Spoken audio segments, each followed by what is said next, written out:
Hello. Today we have Mr. Pablo Escobar. Very nice to meet you. Great to have you. Okay, so describe your childhood for us, please. Well, I was born December 1st, 1949, as Pablo Emilio Escobar Gaviria. I was born in the city of Rio Negro, Argentina, and grew up in Antigua. Um, my father was a very hardworking peasant farmer, and my mother as well was a very hardworking teacher. And ever since I was ever since I was a little child, I always had a dream of becoming a very wealthy man, a very successful man, high in leadership. I always wanted to become president of our great country of Colombia. Okay. Okay, so looking back at your criminal history, were there any specific events that may have contributed to you starting to commit these crimes? Well, I didn't really have any specific experience that helped this. I just grew up in an area where crime was normal. We had the Medellin cartel that I eventually took over and ran. Um, and living in a lower middle class and in a farming area, we were all mostly pretty poor. So crime was the way to get around. Okay. Okay, so did you have any early indications of being a mass murderer serial killer?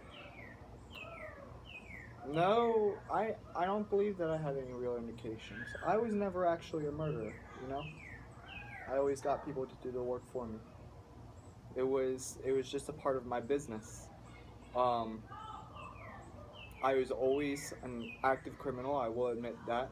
I started out with little petty street crimes. I would steal tombstones from the graveyards and wipe them clean and sell them back to people.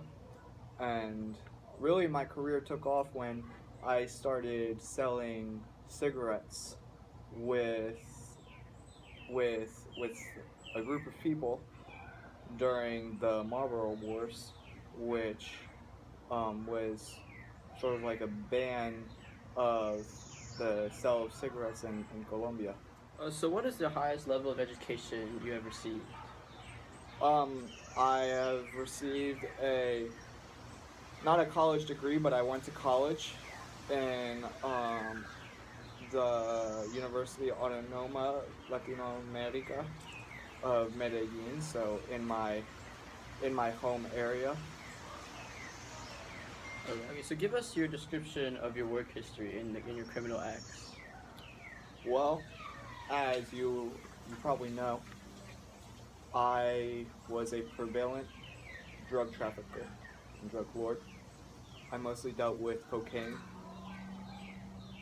This all started when um, the past drugs trafficker Fabio Restrepo, he was killed.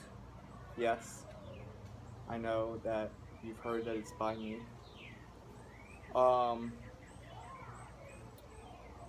and after he was gone, I took over his operations, and I just ran from there. I ended up controlling 80% of the cocaine um, industry, right? 15 tons of cocaine smuggled each day. That's a good accomplishment. And about $400 million a week. Okay, so before your murders, did you have a relatively good social life? Well, I can't say that my social life ever stopped. Um, I was always a public figure, and the citizens of Colombia, they were always happy to have me with them. I provided for them. I looked after them. I was like a godfather to them. Um, there, like, I had a healthy relationship with my wife. I had two beautiful children, and and I believe that that counts as a good social life. Also, um, it's reported that 25,000 people will most likely attend my funeral, which is the entire county of Medellin. So I'd say that I am a extremely significant figure in the public and in any social aspect of Colombia. Okay, so describe your first kill to us. Well, my first kill was not essentially done by me. I I don't get blood on my hands. That is a problem that my associates have to deal with, and killing is part of the job. My first kill was to exterminate the current leader of the Medellin cartel, and I I was able to take him out, right? And then I got in and I'm in power, and now now everything has run from that. All right, and who were your victims, and why would you select them specifically? My victims were mostly political enemies. I have many people who are very jealous of my position in society and the influence I have on this country. And whoever decides that they want to get in my way, they're not going to. So that ends up being the police who do not accept my generous donations, and the politicians who do not accept my invoice into what I think should be done for this country, and also anyone who tries to compete with me can expect that I will be there to see them die. But do you have a specific or signature thing you do before or even after the crimes that you've committed? Um, Mostly the the signature thing that I acquire after these crimes, and it all runs through the business because this is a corporation that I have, and we reap the benefits of the people who aren't in our way anymore. With less people who are trying to go against us, we can expand more and conquer more and sell more for the benefit of the people. Okay, so can you explain your capture and how they tried you?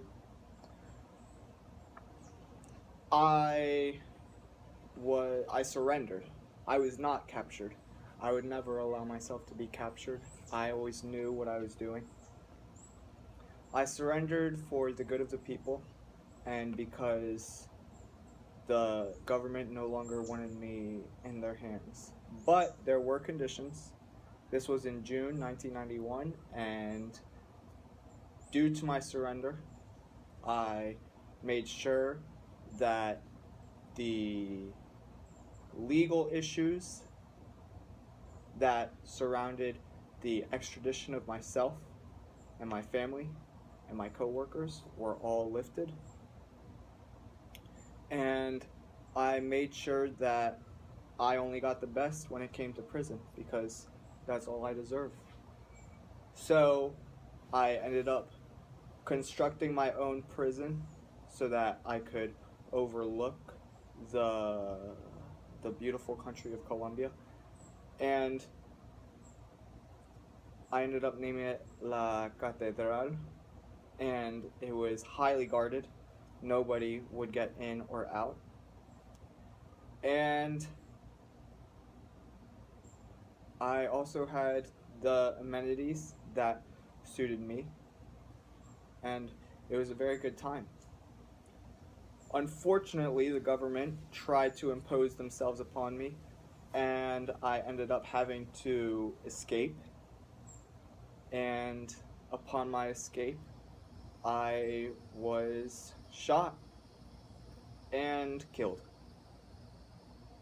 This was not expected, and sadly, the people who decided to fit my shoes after I was gone did not complete their tasks, and they let our wonderful company and cartel fall to the ground.